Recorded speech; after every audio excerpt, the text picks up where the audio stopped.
नमस्कार।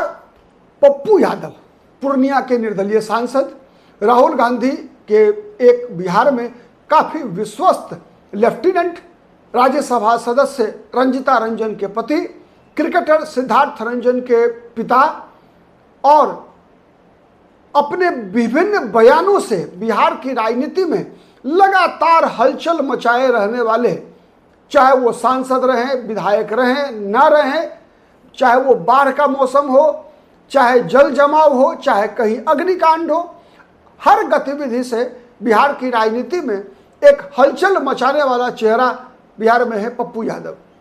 और जब चुनाव के लिए नामांकन की प्रक्रिया शुरू हो चुकी है प्रथम चरण के लिए, अब तक महागठबंधन में सीटों का बंटवारा नहीं हुआ।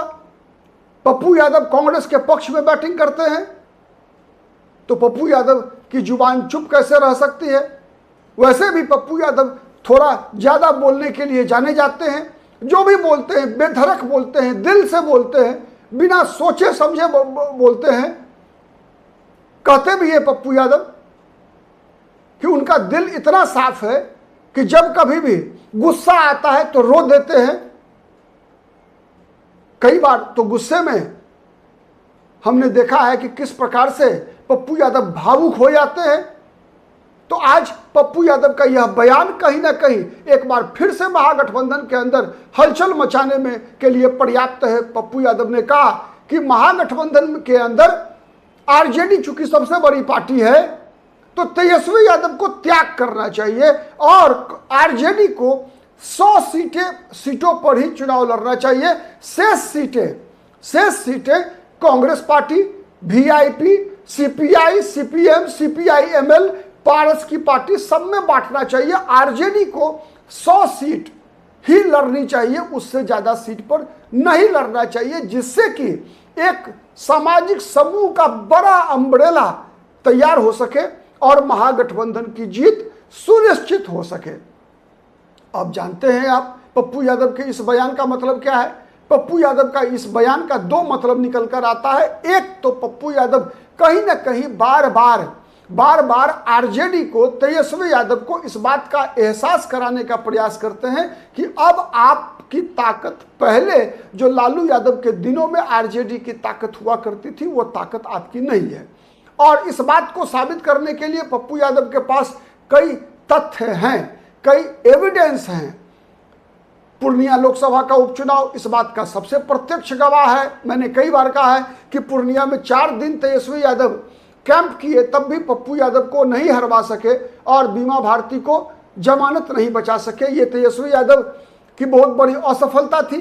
फिर पप्पू यादव इससे आगे बढ़ते हैं और कहते क्या है, इसी पत्रकार वार्ता में पप्पू यादव कहते हैं कि आरजेडी को सीमांचल में चुनाव नहीं लड़ना चाहिए। कांग्रेस पार्टी को 24 में से 18 सीटें कांग्रेस पार्टी को लड़ना चाहिए सीमांचल में। चूंकि कारण उसका बताते हैं तेजस्वी यादव के बारे में, इशारों में, संकेतों में पप्पू यादव कहते हैं कि आरजेडी का प्रभाव अल्पसंख्यक मतदाताओं पर तेजस्वी यादव से ज्यादा पप्पू यादव का है।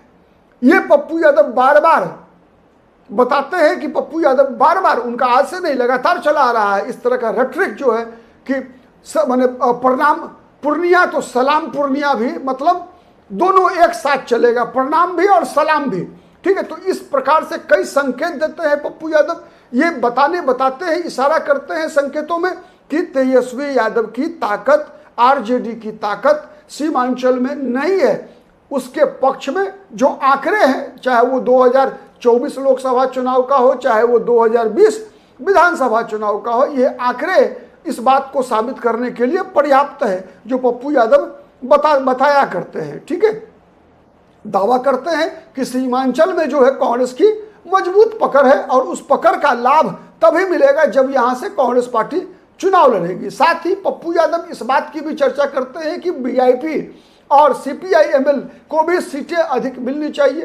तो ये कहीं ना कहीं मुझे लगता है कि पप्पू यादव और तेजस्वी यादव के बीच जिस प्रकार का मतभेद, जिस प्रकार का एक दूसरे को नीचा दिखाने की, मैं इसी रूप में देखता हूं इसको। ठीक है, इसलिए कि आप देखिए, जब से तेजस्वी यादव ने आरजेडी का बागडोर संभाला, तभी से पप्पू यादव लगातार आलोचना करते रहे हैं, एक आलोचक की भूमिका में पप्पू यादव आ गए हैं। उससे पहले लालू प्रसाद यादव की प्रशंसा करते हुए नहीं गाते थे। दावा अभी भी करते हैं कि लालू प्रसाद यादव के राजनीतिक वारिस तो पप्पू यादव हैं, ठीक है। वास्तविक रूप से वो उनके मतलब बायोलॉजिकल वारिस है तेजस्वी यादव, ठीक है। लेकिन पप्पू यादव कई बार रंग भी बदला है उन्होंने। आपको याद होगा पूर्णिया में किस प्रकार से जननायक राहुल गांधी के बदले में तेजस्वी यादव के बारे में जननायक इतना प्रशंसा किया था। तो खैर ये माना गया था ये कि राहुल गांधी के इशारे पर पप्पू यादव ने वो बयान दिया था, वहाँ पूर्णिया में भाषण दिया था जिसमें तेजस्वी यादव की प्रशंसा की थी। राहुल गांधी चाहते थे कि तेजस्वी यादव और पप्पू यादव को नज़दीक लाया जाए, जिससे कि आरजेडी पप्पू यादव को कांग्रेस द्वारा जब कभी भी आगे किया जाए तो राष्ट्रीय जनता दल तेजस्वी यादव उसका विरोध नहीं करे। तो पप्पू यादव ने भी उसका शायद राहुल गांधी के उस इच्छा का सम्मान किया था, जब तेजस्वी यादव को छोटा भाई बताते हुए बिहार में दलितों, गरीबों, पिछड़ों का रहनुमा बताया था तेजस्वी यादव को। और वहीं फिर 4 दिन के बाद ही बयान बदल जाता है जब कहते हैं पप्पू यादव कि नहीं, बिहार को जो है अब मतलब आरजेडी को जो है त्याग करना चाहिए, आरजेडी को कम सीटों पे लड़ना चाहिए, किसी दलित को मुख्यमंत्री बनाना चाहिए, किसी मुसलमान को मुख्यमंत्री बनाना चाहिए। जब डिप्टी सीएम के रूप में कांग्रेस से 2 डिप्टी सीएम बनाने की बात करते हैं पप्पू यादव, तो कहीं ना कहीं इन सब बयानों से तेजस्वी यादव विचलित होते हैं। तो पप्पू यादव और तेजस्वी यादव के बीच की जो लड़ाई है, वो लड़ाई दरअसल वोट बैंक पर कब्जे की लड़ाई है। वोट बैंक पर कब्जा मतलब आरजेडी का जो वोट बैंक रहा है वो पारंपरिक रूप से आप देखिए, जब से आरजेडी 97 में बनी उससे पहले लालू प्रसाद यादव जनता दल के नेता हुआ करते थे, जनता दल के राष्ट्रीय अध्यक्ष भी रहे लालू प्रसाद यादव। तो बिहार में जो लालू प्रसाद यादव की सबसे बड़ी ताकत रही, मुसलमान और यादव वोट बैंक लालू प्रसाद यादव की सबसे बड़ी ताकत रही। उसी ताकत में छेद करना पप्पू यादव ने शुरुआत कर दिया। और ये चीज कोई पहली बार नहीं हुई। 90 के दशक में भी पप्पू यादव ने समाजवादी पार्टी के टिकट पर चुनाव लड़ा। मतलब ऐसा कहा जाता है पप्पू यादव के बारे में कि पप्पू यादव मीसा भारती से विवाह करना चाहते थे, और उसी के बाद पप्पू यादव ने जिस दिन इस बात की चर्चा किया कि मैं मीसा भारती से शादी करना चाहता हूं, लालू प्रसाद यादव काफी नाराज हुए। और उसके बाद पप्पू यादव का वो रुतबा लालू यादव की नज़र में नहीं रहा जो उससे पहले हुआ करता था। फिर खट्टे मीठे अनुभव रहे, जब पप्पू यादव की शादी हो गई, सब कुछ हो गया, पप्पू यादव झुक कर गए, तो फिर लालू प्रसाद यादव ने 2014 में एक बार फिर पप्पू यादव पर भरोसा किया, मधेपुरा से टिकट दिया। मधेपुरा से पप्पू यादव चुनाव भी जीत गए।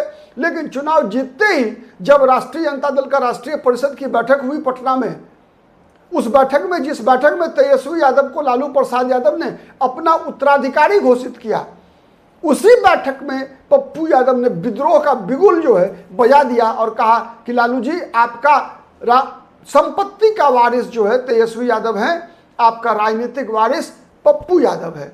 चूंकि पप्पू यादव की भी लगातार यह आकांक्षा रही है कि वो भी उसी मुसलमान और यादव वोट बैंक का रहनुमा बने, और इसके लिए लगातार पप्पू यादव ने प्रयास भी किया है। पप्पू यादव की अगर राजनीतिक यात्रा को आप देखेंगे अगर, तो पप्पू यादव भी इसी मुसलमान और यादव वोट बैंक के सहारे ही अब तक की अपनी राजनीतिक यात्रा पूरी किया है। तो इसीलिए कहावत है, एक मयान में 2 तलवार। तो ये इस बयान को हमें उसी रूप में देखना चाहिए कि कहीं ना कहीं ये तेजस्वी यादव पर एक दबाव बनाने की रणनीति के रूप में देखना चाहिए। हो सकता है ये संभव है कि कांग्रेस पार्टी के केंद्रीय नेतृत्व मतलब राहुल गांधी की सह पर भी ये बयान दिया, क्योंकि चुनाव और युद्ध में कई हथियारों का इस्तेमाल होता है। उसमें एक हथियार होता है साइकोलॉजिकल, मनोवैज्ञानिक। तो मनोवैज्ञानिक दबाव डालने के लिए अपने प्रतिद्वंदियों का मनोबल तोड़ने के लिए भी कई बयान दिए जाते हैं। तो पप्पू यादव के इस बयान को हमें इसी रूप में देखना चाहिए कि कांग्रेस पार्टी पप्पू यादव के बयान या तो पप्पू यादव की पर्सनल कैपेसिटी में हो सकता है, या फिर कांग्रेस की ये रणनीति हो सकती है कि तेजस्वी यादव के मनोबल को थोड़ा और तोड़ा जाए, डाउन किया जाए, तेजस्वी यादव के आत्मविश्वास को कमज़ोर किया जाए, जिससे कि तेजस्वी यादव मतलब जब सीटों का फाइनल फिगर समझौता करते समय रक्षात्मक रहे, आक्रामक नहीं रहे। आज के लिए इतना ही। बहुत बहुत धन्यवाद।